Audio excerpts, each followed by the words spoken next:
créature est toujours sale. Je me demande à quel point le savon est efficace après tout.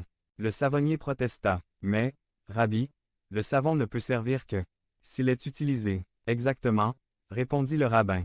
Exactement. La même chose se produit avec la religion. Si les principes religieux ne sont pas mis en pratique, les maux du monde ne s'améliorent pas. 2. Ces écrits nous donnent aussi de la joie. Jésus nous dit, « Je serai avec vous et je vous aiderai. » Même si tout va très mal, aucun cheveu ne tombera de leur tête, même les cheveux gris docteur. Comment vais-je préserver le peu de cheveux qu'il me reste? Très simple, conserver le dent. Une petite boîte dans l'Évangile d'aujourd'hui, Jésus prédit la destruction du temple. Des jours viendront où il ne restera pas pierre sur pierre. 346. Cela s'est produit la 70e année après Jésus-Christ. Cependant, ni cela ni les guerres et insurrections futures ne signifieraient la fin du monde. Jésus mentionne qu'il y aura des persécutions avant la fin. Que Dieu délivre ne signifie pas qu'il fera en sorte que les mauvaises choses se produisent mieux. Beaucoup de chrétiens devaient mourir en martyrs. Cependant, même dans le martyr, Dieu leur apporterait son amour et le soutien de son cœur. La persévérance de ces martyrs assurerait leur vie, mais pas nécessairement leur vie terrestre. Mais leur vie dans le monde futur. Quoi qu'il arrive, vous réaliserez que Dieu vous aime sans aucune condition. Je voudrais souligner un autre point. Le catéchisme de l'Église catholique reprend les paroles de Juliana de Norwich lorsqu'elle explique le point de vue de la foi catholique. Sur un argument, si Dieu est extrêmement bon et sage, pourquoi le mal et la souffrance?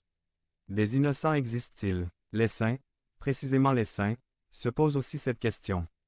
Éclairés par la foi, il nous donne une réponse qui ouvre notre cœur à la confiance et à l'espérance. Dans les mystérieux desseins de la providence, Dieu sait aussi tirer du mal un plus grand bien, comme l'écrit Juliana de Norwich. J'ai appris la grâce de Dieu qu'il devait rester fermement dans la foi, et qu'il devait donc croire fermement et parfaitement que tout se serait bien terminé. Sainte Julienne de Norwich a utilisé sa célèbre phrase, que tout ira bien, et tout ira bien, et toutes sortes de choses iront bien, pour laquelle elle est identifiée comme une mystique optimiste. 3. Pour une application quotidienne de votre part. Dans la deuxième lecture, Saint Paul dit que certains d'entre vous vivent comme des paresseux, ne faisant rien, et se mêlent aussi de tout. Voyons ce qui suit. Point. Un jour ensoleillé, Juanito demande à sa mère, « Pourquoi le lait n'est-il pas pris si froid ?» Sa mère répond, « Eh bien, parce que la vache ne rentre pas dans le réfrigérateur. » Nous vivons en attendant le retour de Jésus. Ce que nous faisons en attendant est de la plus haute importance. Rappelons-le, devenez membre de la chaîne et soyez un instrument de la parole de Dieu. Ne manquez pas cette opportunité d'avoir un impact sur des vies. Cliquez maintenant sur le lien dans la description et aidez-nous à diffuser la parole de Dieu. La soumission à Dieu nous mène à une vie victorieuse par Augusto Rodriguez.